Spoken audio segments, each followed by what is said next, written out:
After speaking to the local news outlets, this resident revealed that she had a strange encounter at night. She woke up to loud rumblings in her kitchen and found this odd-looking animal. It seemed bat-like in features, but something about it seemed off. Then she learned what it actually was.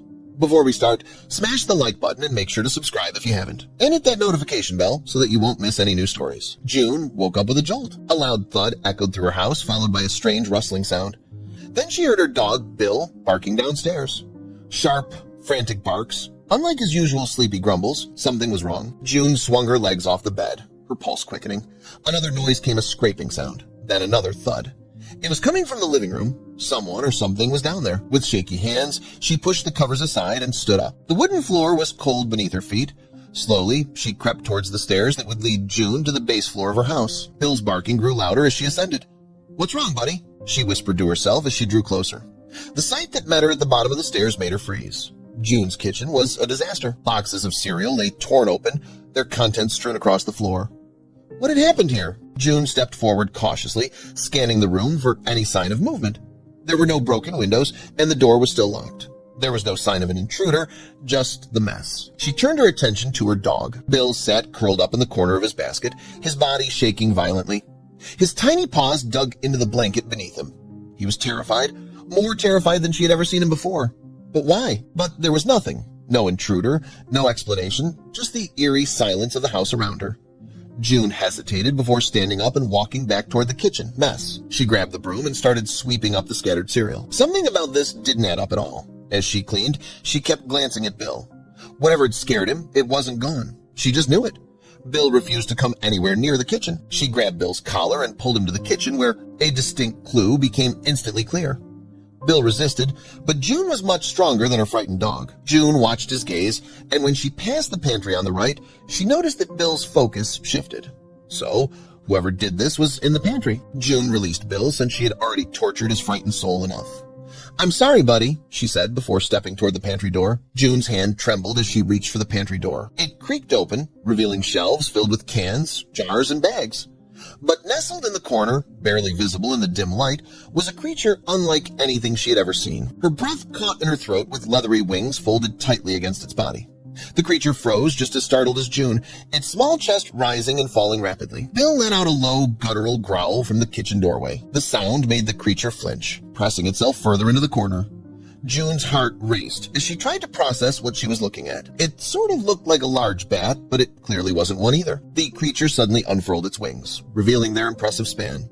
It let out a high-pitched screech that echoed through the pantry, sending chills down June's spine. She instinctively stepped back, nearly bumping into the shelves behind her. The animal skidded past June and raced through the kitchen, searching for a way out. Finding none, it curled up tightly in a corner. June glanced at him and told him to stop, her voice trembling. June forced herself to breathe calmly. She crouched slowly, careful not to startle the creature further. Keeping low, June moved toward the corner. The creature's trembling lessened. It remained still as she reached out and gently touched the top of its head. It flinched once more, then froze, accepting the contact. Its skin was warm and smooth, not scaly as she'd imagined. Its glossy eyes blinked at her, and its wings relaxed slightly. June whispered in awe, the earlier fear fading as curiosity took over. She continued gently, stroking its head. The creature didn't pull away, its tense body softening bit by bit. Its wings stayed tucked, but it no longer appeared afraid. As her hand pulled away, the creature inched forward, drawn to her presence. June stood slowly, moving gently. To her astonishment, the creature followed, its small wings dragging behind like those of a baby animal. Bill gave a soft whine. The creature tilted its head and approached slowly. June held her breath.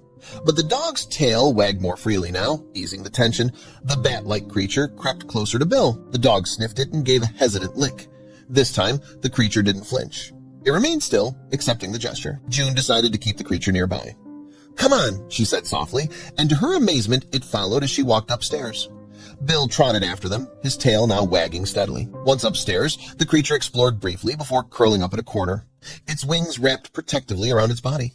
"You'll stay here for now," June murmured as dawn's light slipped through the curtains.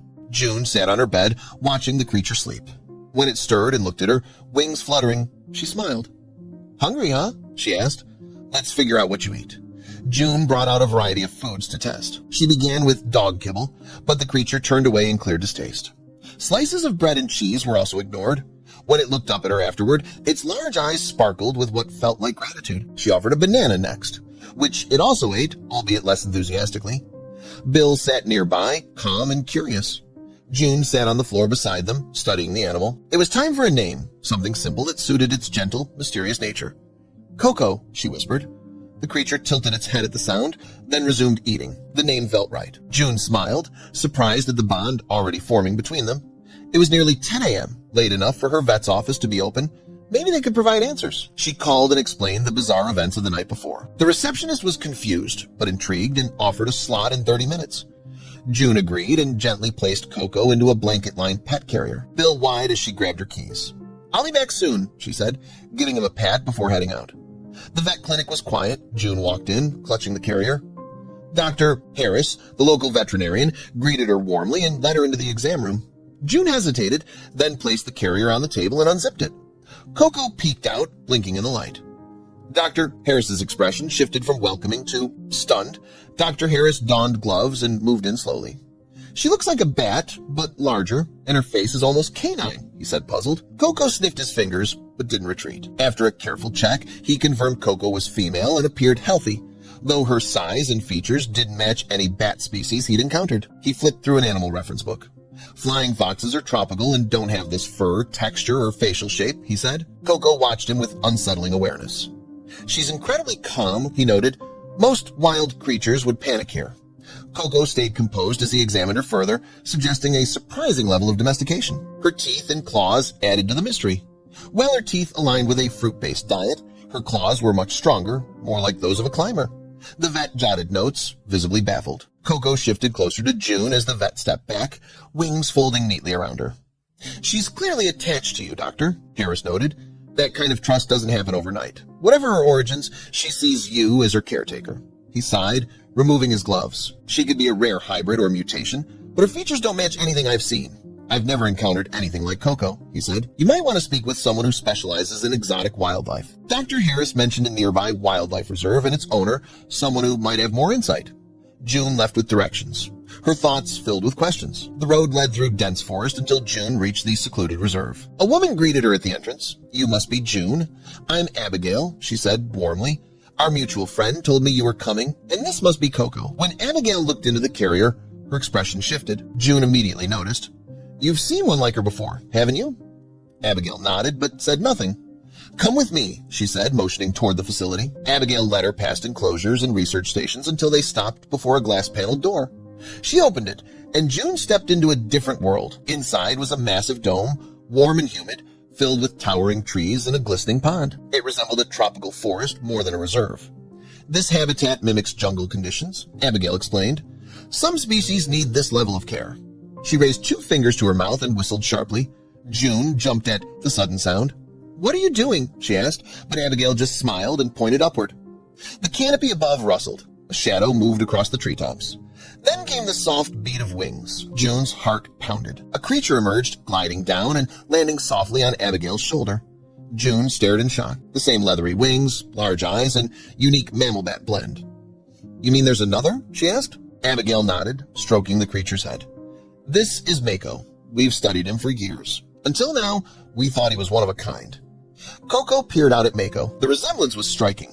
"So, they're the same species?" June asked. "Likely," Abigail replied. "Coco might hold the answers we've been seeking." Abigail's team began non-invasive tests on both creatures, examining features, collecting gentle samples, and observing their behavior. The similarities were undeniable. Weeks later, DNA results confirmed they were siblings. "Same nest," Abigail said. "Coco must have wandered off as a baby and ended up in a suburban pantry by accident." June was astonished. "How did she even survive?" Abigail shrugged. "We may never know, but she found you, and now she's back with her family." Despite the connection between Coco and Mako, Coco remained hesitant around her brother at first. Abigail reassured June, explaining it was normal after so much time apart. Still, Coco often stayed close to June, clearly comforted by her presence. June knew the sanctuary was the best place for Coco. "She belongs here with her brother," she said, voice breaking. Abigail agreed. "You'll always be welcome here, June. You're part of her story." In the weeks that followed, the sanctuary documented fascinating behaviors, complex calls, clear intelligence, and an evolving sibling bond. Abigail shared updates regularly, which June eagerly followed. True to her word, June visited often. Each time, Coco greeted her warmly, nuzzling her affectionately. "She hasn't forgotten you," Abigail said. "She sees you as family."